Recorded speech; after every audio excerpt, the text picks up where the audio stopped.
ایک روایت سے مدد لے کر گفتگو آگے بڑھاتے ہیں. دیکھو اکثر الدعاء بتعجیل الفرج، میرے ظہور کی بہت زیادہ دعا کیا کرو. فإن فی ذلک فرجکم، کیونکہ اس دعا میں در حقیقت تمہاری بہتری ہے، تمہاری مشکلات ختم ہوتی ہیں.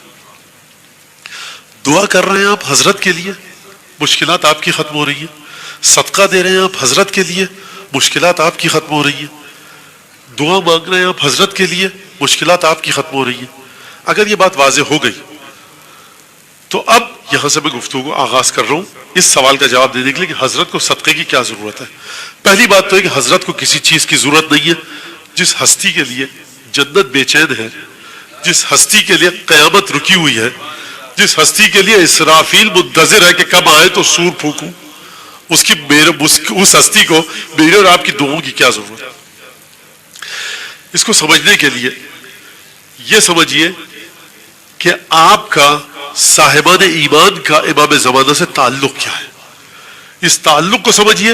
اگر یہ تعلق سمجھ میں آ گیا تو یہ سمجھ میں آ جائے گا کہ صدقے کی حضرت کو ضرورت ہے یا حضرت کے نام پر جو صدقہ نکالا جاتا ہے نام پر ان کے ہوتا ہے، کام ہمارے آتا ہے.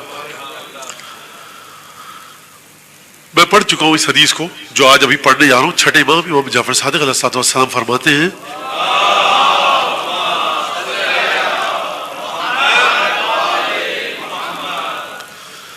شیعتنا خلقوا من فاضل طینتنا، ہمارے شیعہ ہماری بچی ہوئی طینت سے بنے. ٹھیک.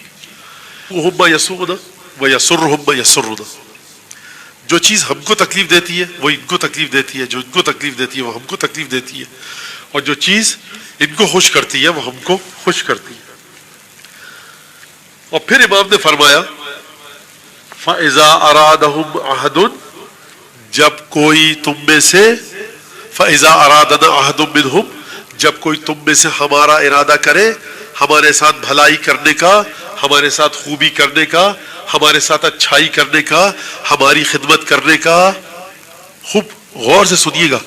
جب تم میں سے کوئی چاہے کہ امام زین العابدین کے بارگاہ میں کوئی ہدیہ بھیجو، امام جعفر صادق کے لیے کوئی ہدیہ بھیجو. فَإِذَا أَرَادَنَا أَحَدٌ مِّنْهُمْ، جب ہمارے شیعوں میں سے کوئی ہمارا ارادہ کرتا ہے بھلائی کا ہمارے ساتھ، فَلْيَقْصِدْ مِنْهُمْ، تو اسے چاہیے کہ ہمارے شیعوں کا ارادہ کرے. فَإِنَّهُمُ الَّذِي يُوصَلَ إِلَيْنَا مِنْهُ، کیونکہ ہمارے شیعہ وہ ہے کہ ان کے ساتھ تم جو کام کرو گے ایسا ہے کہ تم نے ہمارے ساتھ کیا. اس کا مطلب کیا ہے؟ اس کا مطلب یہ ہے کہ حضرت حجت کو کوئی تکلیف نہیں پہنچتی.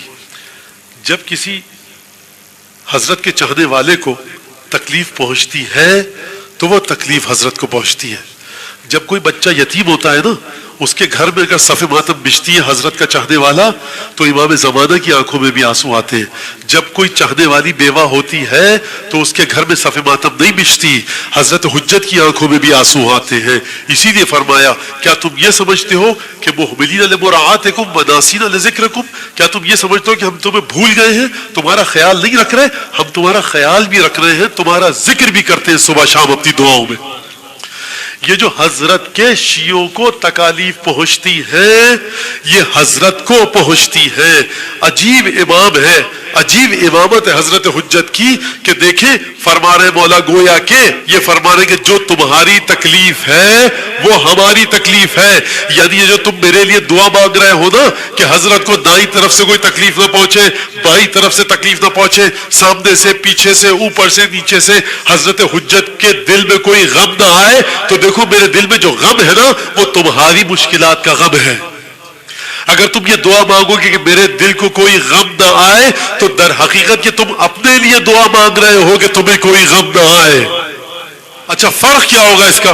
کوئی سیدھا سیدھا حضرت کہہ دیتے، امام کہہ دیتے تم اپنے لیے دعا کیا کرو. یہ حضرت حجت کو بیچ میں لانے کی تک فلسفہ حکمت کیا ہے؟ حکمت یہ ہے کہ تم اس بات کا شعور، درک اور اس بات کی سمجھ اور فہم پاؤ کہ دیکھو تمہارا تعلق امام زمانہ سے اتنا گہرا ہے کہ ہماری اور آپ کی مشکل حضرت حجت کی مشکل ہے، ہماری اور آپ کی تکلیف، ہمارا آپ کا درد حضرت حجت کا درد ہے.